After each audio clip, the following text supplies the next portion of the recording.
Muy bien, ahora vamos a continuar. Este es muy dinámico y porque los temas así lo exigen. Realmente creo que cualquier explicación de cualquier tema que hemos visto merecería más tiempo, pero bueno, la verdad es que tampoco contamos con mucho.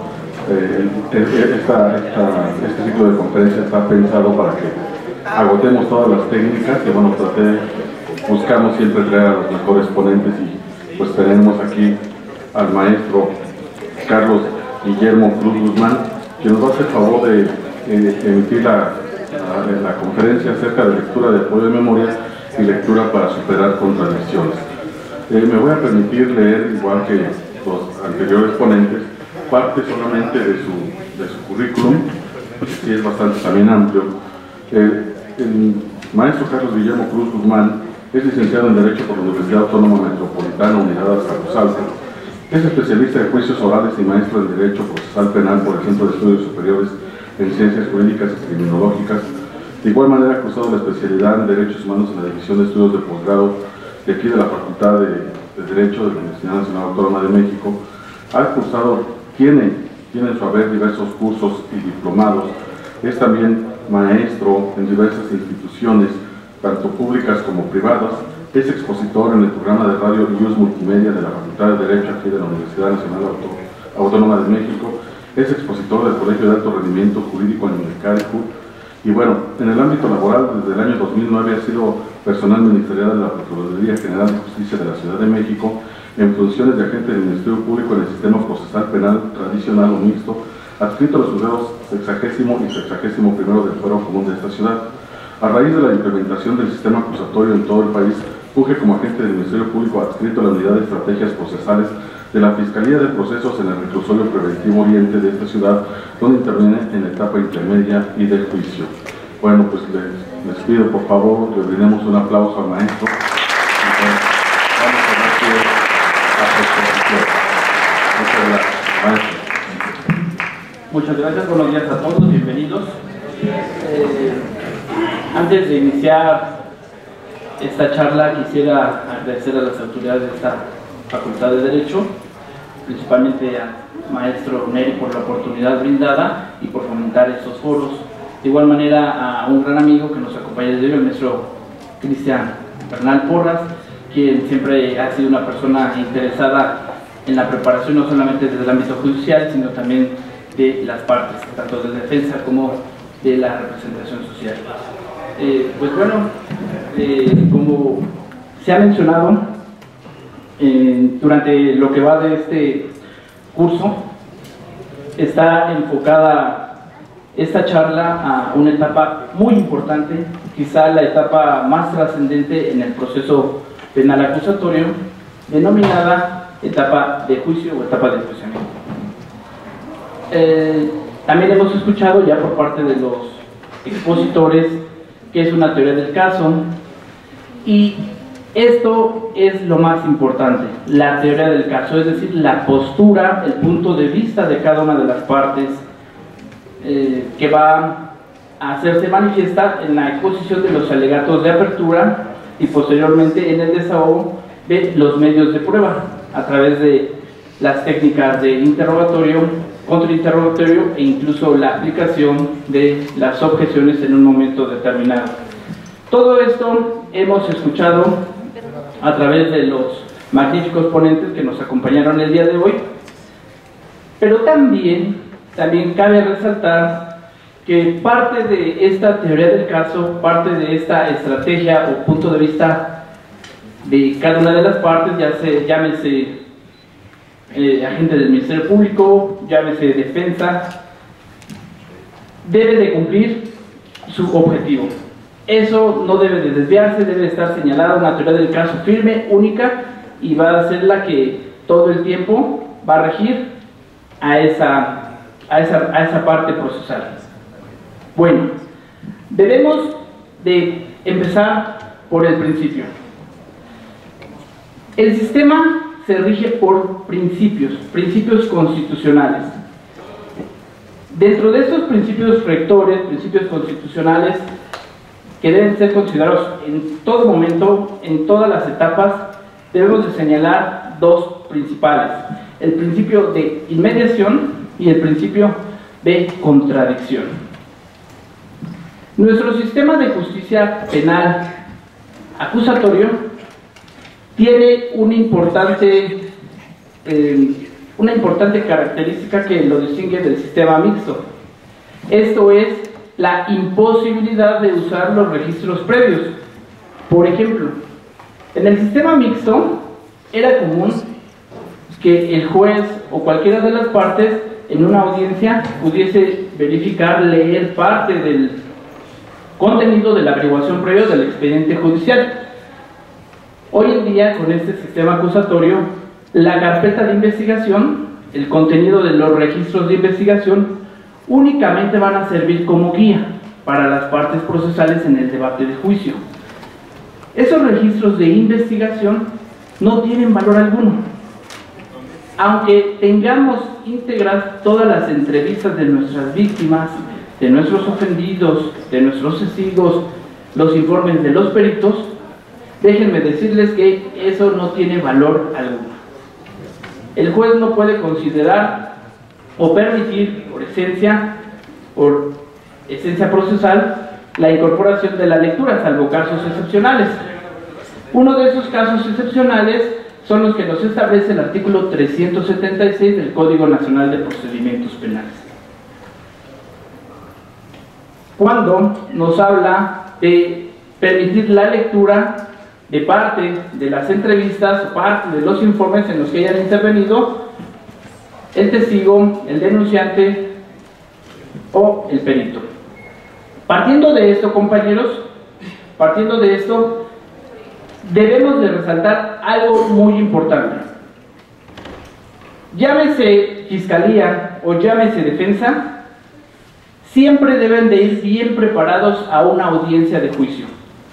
Siempre deben de estar empapados de los registros de investigación, siempre debe de ir preparado con su prueba, porque esto es lo único que nos va a permitir tener éxito en una audiencia de juicio oral.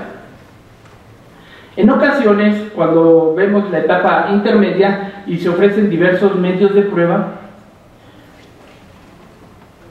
establecemos un punto de prueba, un objeto de prueba de esos determinados testigos o de esos determinados peritos. Pero no basta con establecerlos el escrito de acusación y que después fuesen admitidos durante la audiencia intermedia. Lo más importante, compañeros, es cuando esos peritos, cuando esos testigos lleguen a la audiencia de juicio, porque ahí es donde recobran ese valor probatorio que se le puede dar para acreditar un hecho.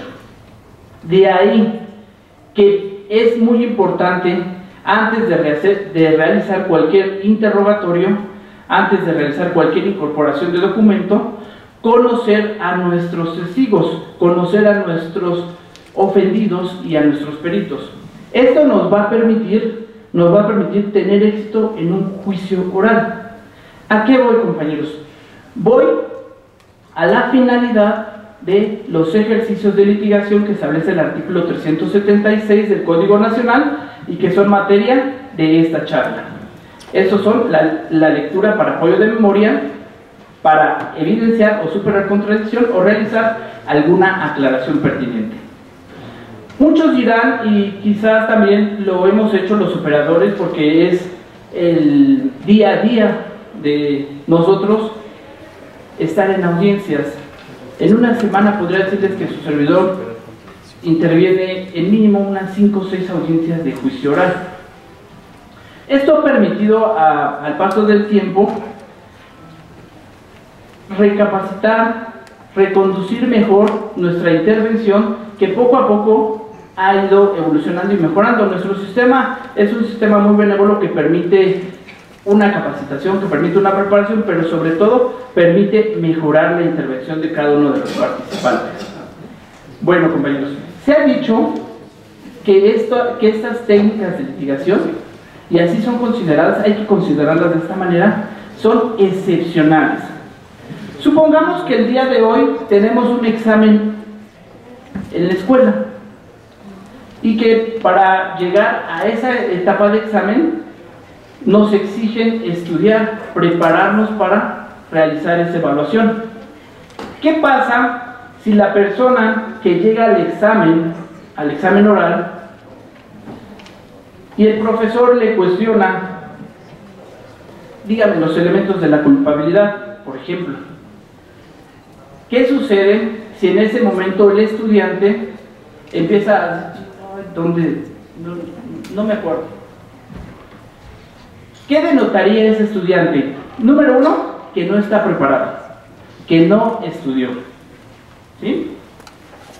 ¿Qué es lo que pasa también si ese estudiante, en vez de decir, no me acuerdo, maestro, dice una respuesta incorrecta? ¿Sí vamos bien? O simplemente dice, no, esa no la contesto, la que sigue. Evidentemente, ese estudiante va a denotar una deficiencia, va a denotar que no está preparado, que no estudió para realizar su examen. Lo mismo pasa cuando se realizan esos ejercicios de litigación. El tribunal de enjuiciamiento, si estamos en esa etapa o en la etapa de la duplicidad del plazo constitucional, que también puede desahogarse pruebas, lo único que se le va a hacer del conocimiento al tribunal de enjuiciamiento o al juez de control, quien presida la audiencia, atendiendo a la etapa que nos encontremos, va a denotar que el testigo no está preparado, que la parte oferente de esa prueba, de ese medio de prueba, no preparó siquiera su audiencia, no tuvo la inteligencia o la precaución de hablar previamente con su ofendido, con su testigo, no para leccionarlo, sino para prepararlo.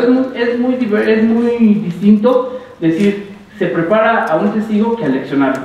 La preparación de una audiencia con los testigos, y eso es para defensa, para asesoría jurídica y para Ministerio Público, tiene como finalidad no aleccionarles, no tú vas a decir esto y así quiero que me respondas, no. Es para conocer las debilidades de mi testigo. Quizás por el paso del tiempo al ofendido ya se le olvidaron ciertos datos, ya se le olvidó cierto lugar, cierta fecha, lo que sea. ¿Qué es lo que nos va a permitir esa preparación? Pues básicamente hacerle saber cuál va a ser la materia de su intervención y cómo se va a desarrollar esa intervención. De ahí, compañeros abogados, que es fundamental desde la parte que ustedes operen, preparar a los testigos, prepararlos para que también den una respuesta pertinente y concreta al cuestionamiento que se le va a realizar durante el interrogatorio, porque si no, de otra manera, pues no vamos a llegar al fin que buscamos. ¿Cuál es ese fin? Acreditar mi punto de vista, acreditar mi postura, acreditar mi estrategia, que no es otra cosa más que mi teoría del caso. Bueno, ya sentado esto, ya ha quedado claro esto de la importancia de la preparación de cada uno de los testigos y de las personas que vayan a intervenir como mi medio de prueba en un juicio, e incluso, como lo van a ver más adelante, para poder incorporar alguna evidencia o algún instrumento documental, es importante preparar a los testigos. Eso es número uno. Número uno, preparar a los testigos. Número dos, el conocimiento de los principios que rigen constitucionalmente nuestro proceso penal, los que establece el artículo 20 constitucional: contradicción, inmediación, publicidad, continuidad, y en eso me va a tener principalmente en el de contradicción y en el de inmediación, que da la pauta a evitar que se incorpore por lectura alguna entrevista o algún registro previo que conste en la carpeta. Bueno, ya tenemos analizados estos dos puntos. Voy a hablar de un tercer punto fundamental. Un tercer punto fundamental que también ya retomé hace rato y que ahora voy a hacer hincapié en ello.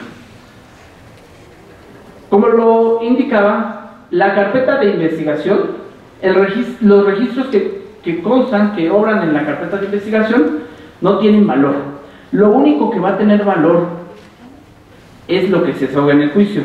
Pero esa carpeta de investigación sí la debo de tener yo como parte procesal, porque va a ser mi guía, porque va a ser mi instrumento para realizar o aplicar el principio de contradicción.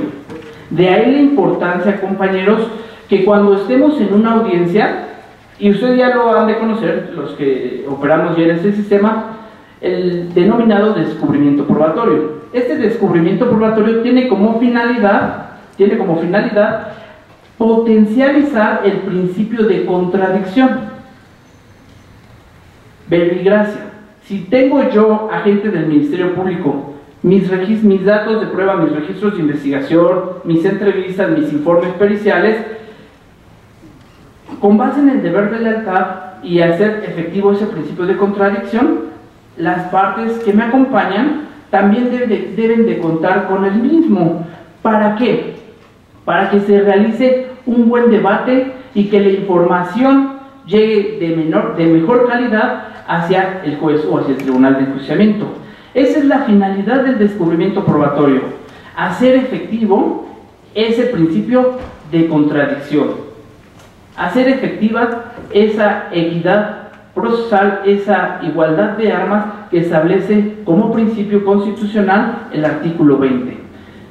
Entonces, es para lo único que nos sirven los registros de investigación, ¿sí? La carpeta, para hacer un mejor debate, para saber qué es lo que se va a desahogar, el contenido de la información que se va a vertir, y principalmente para que no se contamine al juez con información no real, no verídica, no recabada. Bueno, ya tenemos estas tres bases fundamentales. Ahora vamos a hablar de esa excepción denominada la lectura de los registros de investigación. Es una excepción, compañeros, en verdad. No es de que, mira, que voy a hacer el ejercicio y soy muy buen abogado, muy buen litigante, porque ya hice mi ejercicio para apoyar la memoria a través de la lectura. No soy muy buen abogado porque ya superé una contradicción, o ya se realizó una aclaración pertinente. No, lo único que va a denotar ese abogado, ese litigante, es de que no preparó su juicio. Y peor aún, de que no preparó a su testigo o a su perito, ¿sí? Entonces, son excepcionales, no son una regla, son excepcionales. Únicamente en el caso que sea necesario podrá llevarse a cabo estos ejercicios de litigación. No son recomendables hacerlos, no son recomendables, y vamos a ver por qué motivo no son recomendables a lo largo de esta charla. Voy a empezar con el primero de ellos, que señala el artículo 376 del Código Nacional de Procedimientos Penales, denominado la lectura para apoyo de memoria. La lectura para apoyo de memoria va a ser una estrategia de litigio cuando el testigo no recuerde su información o no recuerde su intervención que ya quedó establecida en un registro previo. Llamemos registro previo a toda aquella intervención o información que dio el testigo, que dio el perito, que dio el policía, que dio el ofendido, previo a juicio, previo a su intervención, y que existe soporte material o documental de dicha intervención o de dicha información. Por ejemplo, una entrevista ante un policía o ante el agente del Ministerio Público Investigador. Esa intervención que realiza este policía de investigación o ese agente del Ministerio Público Investigador al recabar la entrevista de una persona, de un testigo, va a quedar una constancia, va a quedar un registro. Ese registro va a estar anexado a la carpeta de investigación. Bueno, ¿cómo vamos nosotros a identificar ¿cuándo procede la oportunidad para realizar un ejercicio denominado lectura para apoyo de memoria?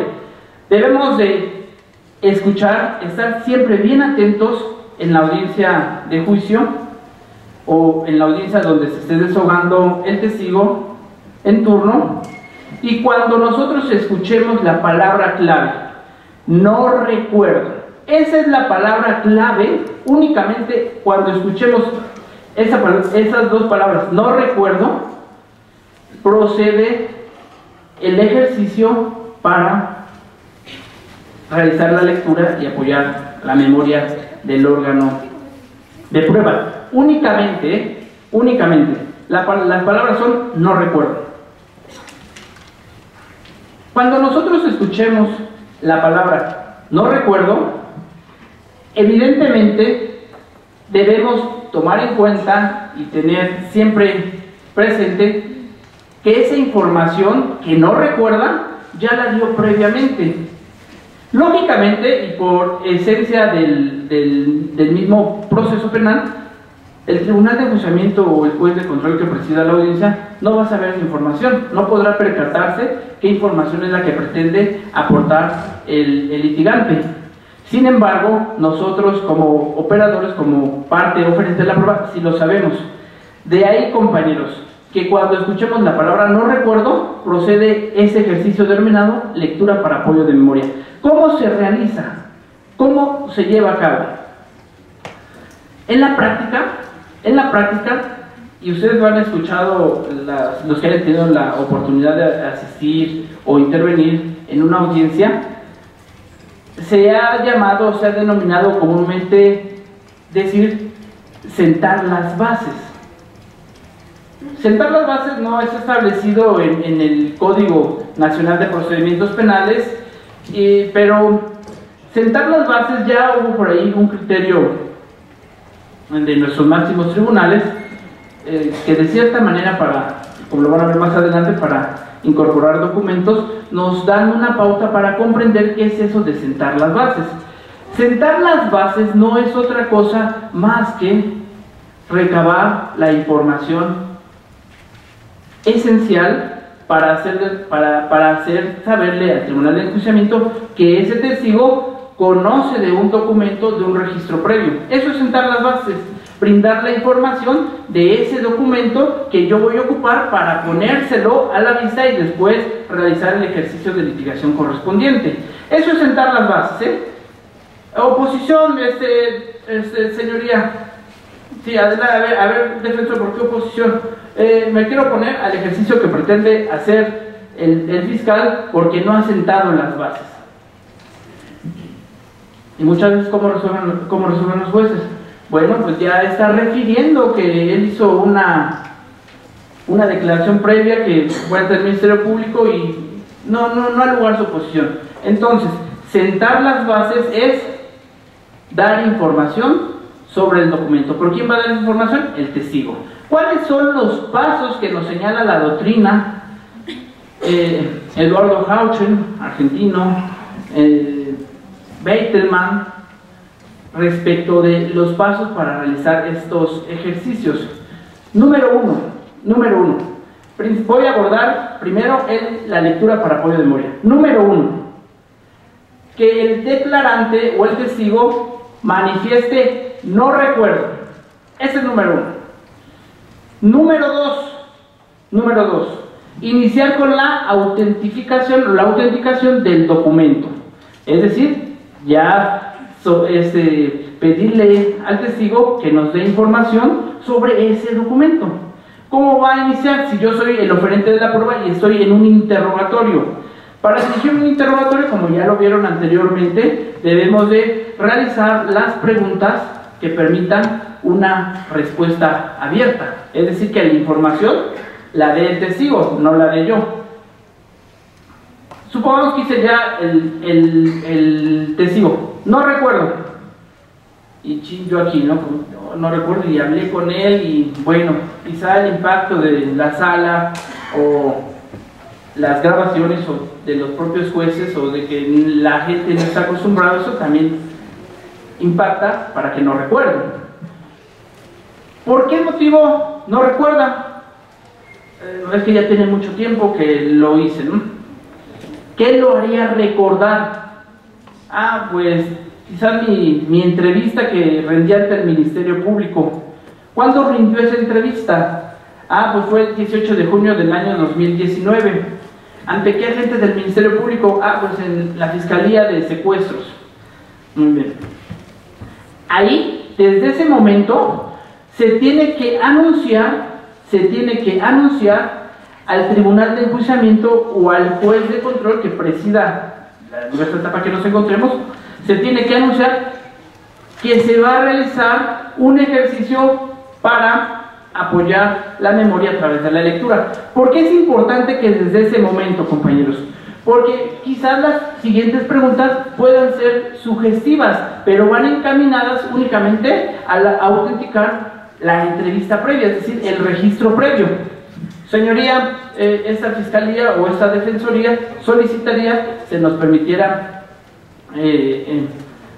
realizar un ejercicio para realizar la lectura para apoyo de memoria. Continúen.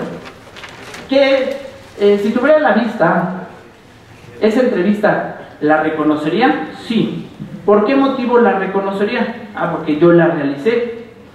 Una vez lo anterior, se subraya la parte conducente que no recordó el testigo en turno, se subraya con un color, con un marcatextos, con un bolígrafo, con lo que ustedes tengan, se subraya, y posteriormente se solicita que se le ponga a la vista a las partes y posteriormente al testigo para su reconocimiento.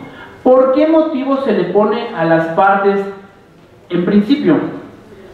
Para que vean que corresponde ese documento con el que ellos tienen en su descubrimiento probatorio.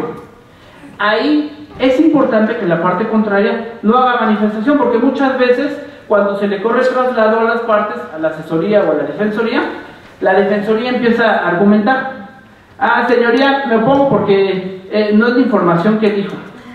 Ahí no es el momento oportuno. El momento oportuno para hacer cualquier tipo de precisión en estos ejercicios, si yo soy la parte contraria, es en los alegatos finales, y ahorita vamos a ver por qué.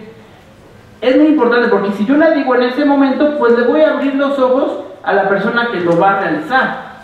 Si es como en el contrainterrogatorio que se estaba analizando hace rato, no es importante muchas veces, cuando no tenemos la certeza de qué es lo que va a contestar, realizarlo, porque tal si reforzamos al testigo. Lo mismo pasa en estos ejercicios. Si yo tengo alguna manifestación o alguna situación relevante que me percaté de mi parte contraria que lo puede ser, pues lo dejo para los alegatos finales, ¿sí? Si lo digo yo en ese momento, voy a dar pauta a que el oferente de la prueba pueda rectificar su camino y resuelva a lo mejor el problema en el que se metió. Bueno, entonces la intención básica de que se le corra traslado a las partes en ese momento, que se le ponga a la vista el documento y la parte subrayada, no es para ver, sí, esto fue la información que se equivocó, no, es para ver que ese mismo documento que le van a exhibir al testigo es el mismo que tengo. Esa es la única finalidad, no hay otra, ¿sí?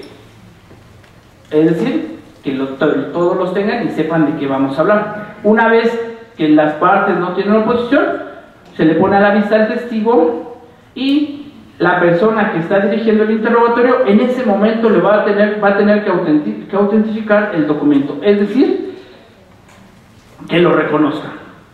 Señor policía, ¿qué documento es el que usted tiene a la vista? Véalo bien, no lo lea, véalo nada más. Es mi entrevista. ¿Por qué motivo la reconoce? Porque aquí está mi firma y aquí está mi nombre.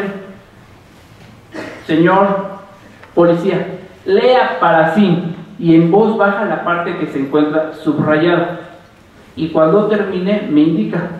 Ya lo lee, me indica cuando termine, ya me indicó, y le vuelvo a hacer en ese momento, ya cuando dice sí, ya la leí, en ese momento se le vuelve a preguntar la información que no recordaba. Señor, ¿de qué color era el domicilio al cual usted fue a inspeccionar el día 19 de junio de 2019. Era de color verde. Muchas gracias. Ya se realizó el ejercicio de lectura para apoyar la memoria, ¿sí? Evidentemente este ejercicio tiene sus pros y sus contras. ¿Cuál es el beneficio que quizás que yo como oferente de la prueba pueda tener con emplearlo? Que la información va a llegar al tribunal de enjuiciamiento, pero se contrapone con otra situación, con una contra, que resta credibilidad al testigo, ¿sí? No venía preparado, tuvo que ver para poder acordarse. Es como cuando ustedes realizan un examen, no me acuerdo, para ver que me apunte. Ya, bueno, ¿de qué se trata? ¿No? Es lo mismo. ¿Qué va a decir el profesor? No está preparado. Ese es el ejercicio para llevar a cabo la lectura y apoyar la memoria. ¿Cuándo van a surgir los otros ejercicios denominados superar contradicción y evidenciar contradicción? La doctrina respecto del primero, de evidenciar contradicción, establece la doctrina que no se puede evidenciar contradicción de mi propio testigo. No comulgo con esa postura porque en ocasiones, y desgraciadamente existen personas, por ejemplo policías, testigos, que cuando llegan a la audiencia se vuelven hostiles o incluso dan información que nunca proporcionaron en un registro de investigación, que no quedó asentado en un registro de investigación. Desgraciadamente suele pasar. Son casos contados, pero me ha tocado observarlos, y que pues evidentemente rompe con estos parámetros de lealtad y sobre todo de buena fe de conducirse hacia un tribunal de enjuiciamiento y aportar la información que realmente les conste. Bueno, de ahí, compañeros, que este ejercicio de evidenciar contradicción se permite también para los testigos propios. ¿Por qué se permite, compañeros? Porque hay una finalidad en realizar estos ejercicios: dar una información de calidad, la información fidedigna, la información real de cada una de las intervenciones de los testigos al tribunal de enjuiciamiento, ¿sí? ¿Cómo vamos a identificar nosotros la oportunidad para realizar un ejercicio de evidenciar contradicción? Bueno, esto lo vamos a realizar cuando del registro previo de investigación, el que yo tengo, llámese un informe pericial, llámese una entrevista, se desprende que el sujeto intencionalmente está variando la información. Por ejemplo, supongamos que es un policía que realizó la detención del acusado, y por azares del destino llega el policía, y cuando yo le cuestiono, pues señor policía, usted refiere que le realizó una revisión corporal al acusado al momento de detenerlo. ¿Cuál fue el resultado de esa inspección corporal que usted le realizó al acusado? Pues en su registro aparece que le encontró el reloj de la víctima y un cuchillo en su pantalón, en una de sus bolsas. Eso es lo que aparece en el registro. Pero resulta que en la audiencia ante el tribunal de enjuiciamiento refiere: no se le encontró objeto alguno. No se le encontró objeto alguno. Evidentemente riñe el registro de investigación con lo que está manifestando. Ese es el momento importante para evidenciar una contradicción, ¿sí? ¿Cuáles van a ser las bases? ¿Cuáles van a ser las bases para llevar a cabo este ejercicio? Similares a las de la lectura para apoyo de memoria, y que incluso son las mismas, como posteriormente van a ver, para incorporar documentos o evidencia material. Primero, número 1, que exista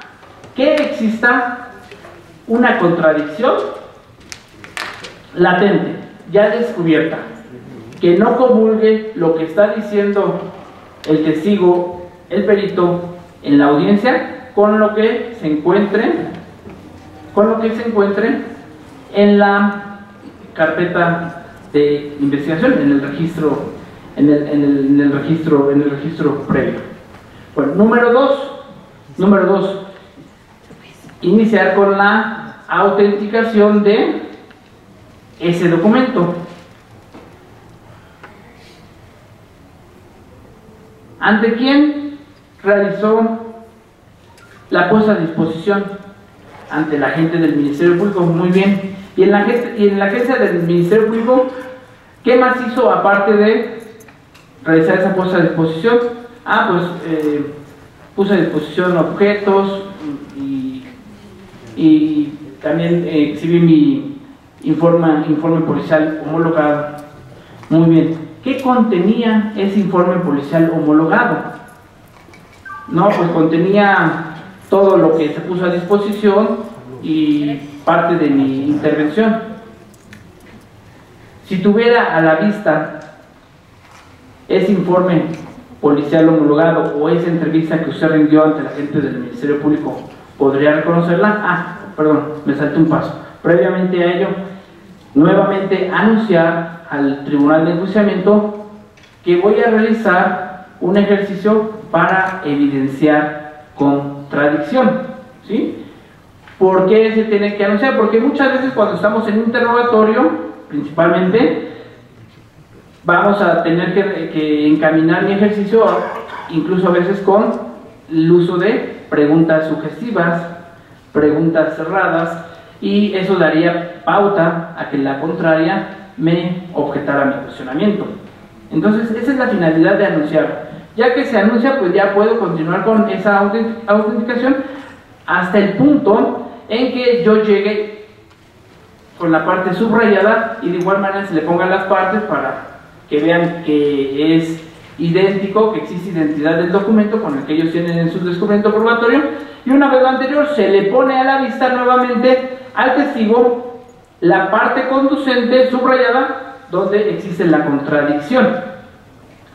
Pero a diferencia del ejercicio de lectura para apoyo de memoria, la práctica del ejercicio de evidenciar contradicción se lee en voz alta. ¿Por qué motivo? ¿Por qué motivo esta sí se lee en voz alta? Porque lo que quiere hacer la parte oferente, el interrogador, es denotar, descubrir que el testigo no se está guiando con lealtad, está diciendo una información que no le corresponde. Entonces, por eso se denomina evidenciar, es evidenciar lo que de él salga, que está variando la información con lo que dijo. Es muy importante que cuando se realice el ejercicio de evidenciar contradicción, ya no se le vuelva a preguntar con relación a esa contradicción, porque muchas veces pues daríamos pie a que pudiera habilitarse o pudiera nuevamente retomar su camino, o incluso la defensa pudiera tomar bases para levantar a su testigo. Es correcto. Muy bien, entonces esto es el ejercicio de evidenciar contradicción. Sí. ¿Cuándo vamos a realizar el ejercicio de superar contradicción? Es similar, todos estos ejercicios de litigación llevan un mismo camino, llevan un mismo orden, ¿sí? Es decir, siempre tener en cuenta el contenido de mi registro de investigación, saber qué es lo que hay en mi registro de investigación, en mi carpeta de investigación, para que esta información que me está brindando el testigo en audiencia se compagine, ¿sí? Tenga identidad con el registro previo, ¿sí? Cuando no existe esa identidad, cuando llega a haber confusión, es cuando se realizan esos ejercicios. El ejercicio de superar contradicción. El ejercicio de superar contradicción tiene como característica que no es intencional. No es intencional. Por ejemplo, al testigo se le pregunta, señor, el día de los hechos que ocurrió el robo, ¿de qué color, por ejemplo, de qué color era el vehículo en el que los sujetos se dieron a la fuga? Y el denunciante dice, no, pues era un carro, un vehículo taxi, tipo Tsuru, ¿sí? Y resulta que a lo mejor no era un vehículo Tsuru, sí era un taxi, pero no era un vehículo Tsuru, era un vehículo Vento, por ejemplo. Y yo ya denoté esa situación, ya me percaté que, chin, se le pasó. Y cuando uno está interrogando y vemos ese tipo de cuestiones, pues también a nosotros nos entra el pánico, porque digo, ching, ya se confundió de coche, y ya el defensor va a decir, y luego el policía de investigación o el perito de identificación vehicular de otro taxi, y luego él es el testigo al que le consta el hecho, y van a decir que no es el mismo.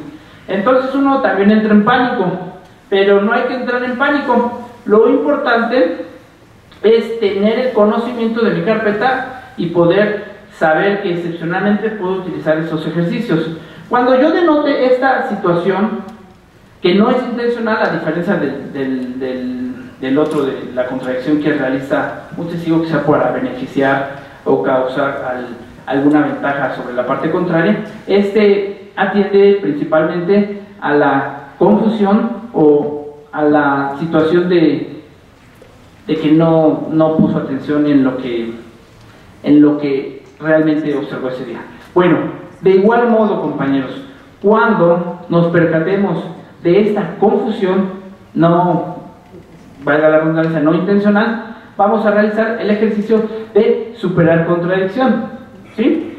Pero, y vamos a seguir la base, ya para no ser repetitivo, van a ser las mismas bases, guiar mi interrogatorio hasta la parte que nos establezca el testigo, en dónde rindió su entrevista, por qué lo recordaría, y además el control horizontal que se hace en todas partes respecto de la identidad del documento, y ya poniéndoselo a la vista al sujeto, le vamos a preguntar si lo reconocen. Es muy importante siempre que reconozcan sus intervenciones. ¿Por qué? Porque en ese momento es cuando se autentifica el documento, es decir, se da cabida a que el documento o la intervención sí existe previamente a su intervención ante el tribunal de enjuiciamiento. Bueno, cuando ya se subraya, de igual manera se le dice que lo lea en voz alta, pero a diferencia de evidenciar contradicción, en la superación de contradicción sí se le tiene que hacer un cuestionamiento. En evidenciar contradicción, después de evidenciarla, ya se procura que no se interrogue, ¿sí? Exactamente, o sea, ya perdió credibilidad. Ya ese va a ser mi argumento final en evidenciar contradicción. Cuando yo evidencio contradicción, ya no pregunto, ya no hay más preguntas, señoría. Y en mi alegato final voy a atacar la credibilidad del testigo, ¿sí? Pero hasta el alegato final, hasta los alegatos finales, ¿sí? En los alegatos de cierre. No, ahí no sea, en el interrogatorio no traten de ir más allá de lo que se debe. Todo guárdenlos, todos los argumentos que ustedes quieran exponer, guárdenlos para los alegatos de clausura. Esa es la parte medular cuando ustedes van a poder atacar, ¿sí? Señoría, y como pudimos observar, el testigo o el policía resta credibilidad toda vez que a través de un ejercicio se evidenció la contradicción, es decir, la mala información que se le estaba brindando, lo cual le resta total credibilidad. Pero eso es hasta el alegato de clausura, no antes.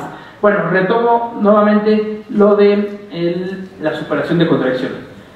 Decía, a diferencia de evidenciar contradicción, en la superación de contradicción sí es necesario hacer una pregunta posterior a que se supera la contradicción.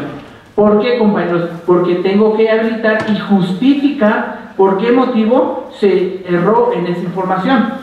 La pregunta que sigue es, ya después de que lo leyó, porque también se lee en voz alta para que el tribunal de enjuiciamiento pueda saber cuál es la información correcta y que esa información correcta sí existió y sí se proporcionó previamente.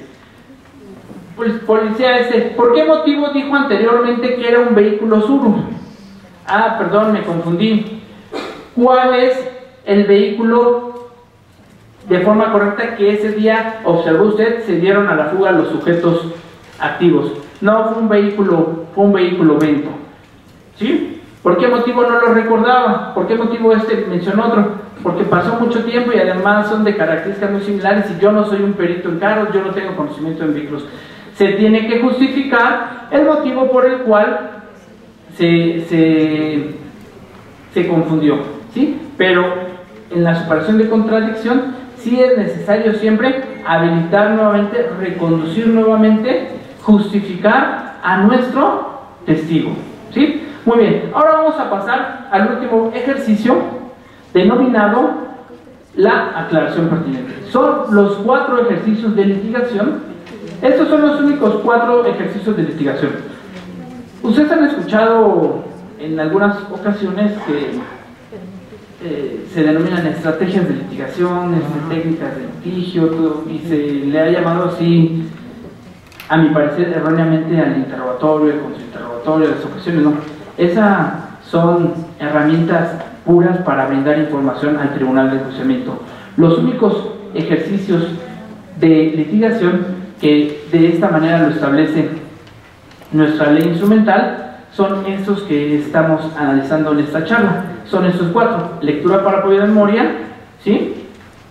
Evidenciar contradicción, superar contradicción y realizar la aclaración pertinente. Son los únicos, ¿sí? Y son excepcionales. Esto que les quede claro, son excepcionales. No es una regla, es decir, no los voy a realizar y no por realizarlo soy un buen abogado y vean, yo ya superé la contradicción o ya realicé un ejercicio para apoyar la memoria a través de la lectura. No, lo único que denota es poca preparación y le resta credibilidad a mi testigo. Voy a abocarme, ya para concluir, en este último ejercicio denominado aclaración pertinente. La doctrina habla muy poco o casi nada de este ejercicio. El Código Nacional de Procedimientos Penales no nos lo establece tampoco, ¿sí? Entonces, este ejercicio, ¿cómo surge o cómo lo voy a identificar? Bueno, lo voy a identificar principalmente porque el testigo nunca va a decir la palabra no recuerdo, ¿no? Pero tampoco va a existir una contradicción en su dicho. Y voy a poner un ejemplo para que más o menos identifiquemos cuándo procede la solicitud al tribunal de enjuiciamiento para llegar a nosotros. Y fíjense que su servidor, siendo honesto, tenía desconocimiento cuando operaba.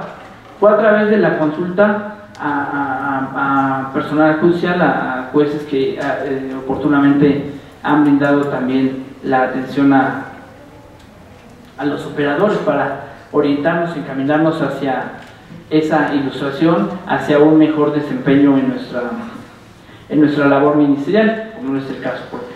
Bueno, ¿cuándo procede ese ejercicio de aclaración pertinente? Ese ejercicio de aclaración pertinente, como su nombre lo dice, es para aclarar la información. Básicamente se da en los supuestos en cuando la persona omita brindar una información.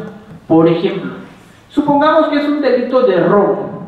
Es muy común un delito de robo en nuestra ciudad, desgraciadamente, pero el denunciante, cuando acude a realizar el inicio de la carpeta de investigación, en la entrevista que rinde ante la gente del Ministerio Público dice: bueno, Me robaron mi teléfono celular y mi cartera, la cual contenía en su interior la cantidad de 2,000 pesos. ¿Sí? 2,000 pesos, y además traía identificaciones personales, entre ellas tarjetas bancarias, mi credencial de la escuela, mi credencial de lector, todo eso, ¿no? Entonces, supongamos que ya estamos en el juicio, ¿no? Y una de las principales finalidades del agente del Ministerio Público es acreditar el objeto material del apoderamiento. Y yo le cuestiono al denunciante: señor Luis, buenas tardes. ¿Por qué motivo está aquí? Porque la persona que está ya sentada el día 19 de enero de 2019 me robó mis pertenencias. Siguiente cuestionamiento: ¿qué pertenencias le robó? Pues me robó mi teléfono celular y mi cartera. ¿Sí? Y omite que le robó los 1,500 pesos. Muchas veces nosotros, en nuestro afán de reconducir o de extraer esa información del testigo, le decimos: ¿de qué más? Y aparte de su celular y su cartera, ¿qué otras pertenencias le robó?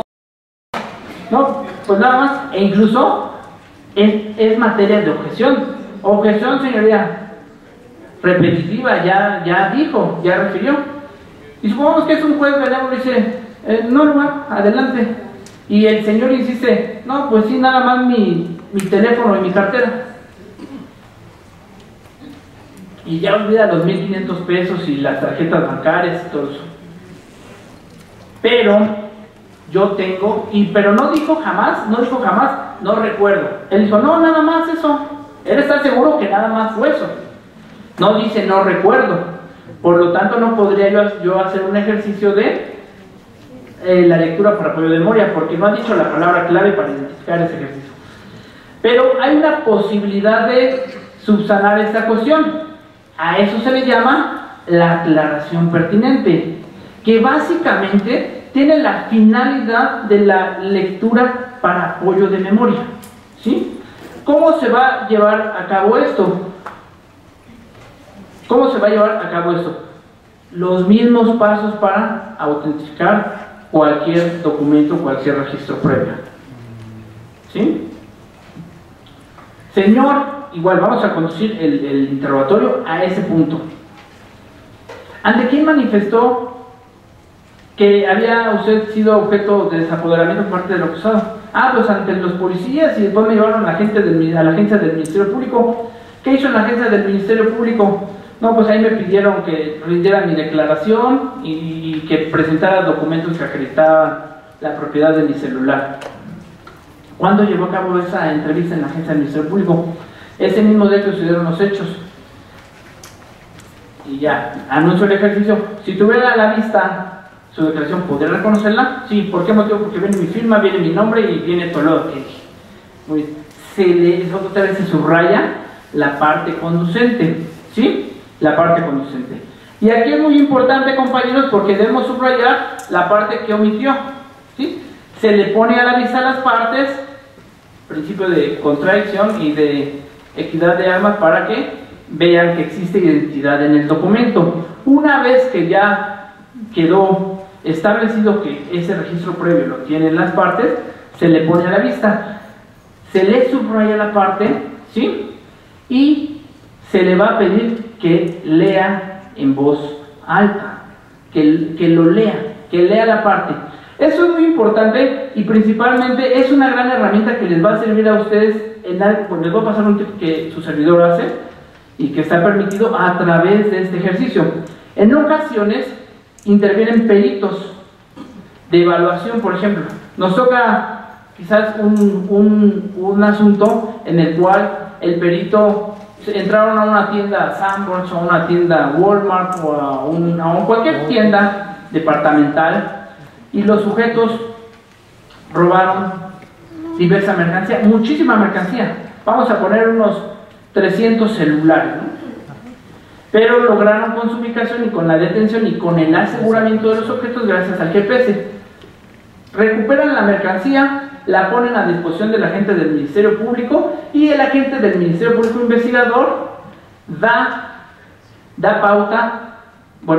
intervención al perito evaluador para que desarrolle un dictamen de todos los objetos, entre ellos teléfonos celulares, aparatos electrodomésticos, relojería. El chiste es que es un montón de mercancía.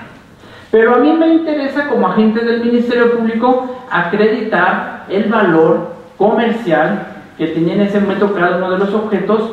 ¿Para qué? Para acreditar la fracción que estoy acusando, para acreditar el hecho, el objeto material, pero también, muy importante, para acreditar la fracción del artículo 220 que yo vaya a invocar o que yo vaya a pretender la sanción.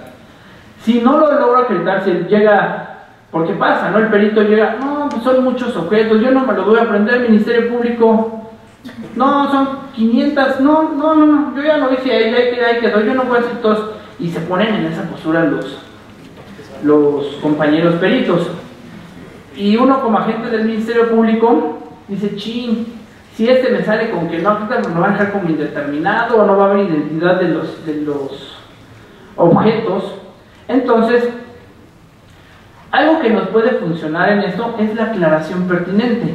Este artículo 376 del Código Nacional de Procedimientos Penales da la pauta a que si en ocasiones la persona omite esa situación, pero no es porque no lo recuerde, sino a veces por la confusión o a veces por la intervención que fue muy amplia, permite que se aclare esa intervención. Principalmente se da cuando, en este caso, como es esta intervención, se pueda leer la parte correspondiente a la intervención del perito. Ojo, ya con eso cierro. Son excepcionales, compañeros. ¿No son recomendables? No. ¿Por qué? Porque le resta credibilidad al testigo, número uno. Número dos, porque se contraponen a los principios esenciales que rigen nuestro sistema penal. ¿Cuáles son estos? Principio de contradicción, principio de inmediación, y también riñen con las características del sistema, que debe ser un sistema, además de acusatorio, predominantemente oral, es decir, que la persona de manera directa, de manera oral, brinde esa información a la autoridad judicial, y que la autoridad judicial, una vez escuchada esa información de manera directa, de manera oral por el participante, pueda resolver, lo que es algo muy importante porque evita que se contamine, evita que predomine nuevamente la investigación que realizó el agente del Ministerio Público y que rompa con esos principios constitucionales. Entonces, estos ejercicios únicamente son excepcionales, no es una guía, no se basen en de que lo tengo que hacer, pero si llega a ser el caso que tengan que aplicarse, también es importante saber cómo se deben desarrollar, cómo deben sentarse las bases. Regla general, sentar las bases es únicamente extraer la información de que existe el documento para que se sepa que existe un registro previo y que de ese registro previo existe la información que quiero abordar. Son excepcionales, no es una regla general. La regla general, eso sí, es la adecuada preparación de mi intervención en juicio, la adecuada preparación de mis testigos para que vayan a juicio y digan de manera directa, de manera oral, lo que conocen, que la información llegue de manera clara, precisa, oportuna al tribunal de enjuiciamiento, respetando en todo momento los principios constitucionales que rigen el sistema. ¿Sí? Pues bueno, compañeros, muchísimas gracias.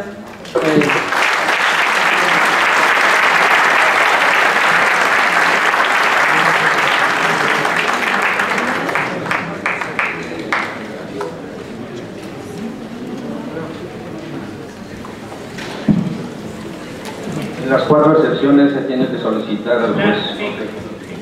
Y ¿Se hace en la duplicidad o en la audiencia del juicio? Gracias. Bueno, nada más para terminar esta pregunta. ¿Se puede realizar en la etapa de juicio o en cualquier otra etapa previa en la cual se vaya a desahogar un medio de prueba? ¿Sí? Recordemos incluso en la etapa intermedia que la defensa solicita el sobreseimiento y para tal efecto el desahogo de medios de prueba, ahí también se puede realizar esos ejercicios. Siempre que se vaya a desahogar un medio de prueba, cabe la posibilidad de aplicar estos ejercicios de litigio. Muchas gracias.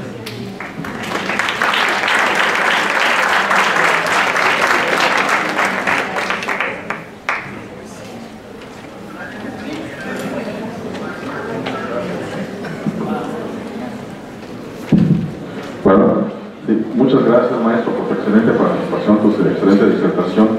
Y bueno, a nombre de la Facultad de Derecho te entregamos aquí un pequeño reconocimiento por tu participación. Y bueno, solicito un aplauso, por favor, para el ponente.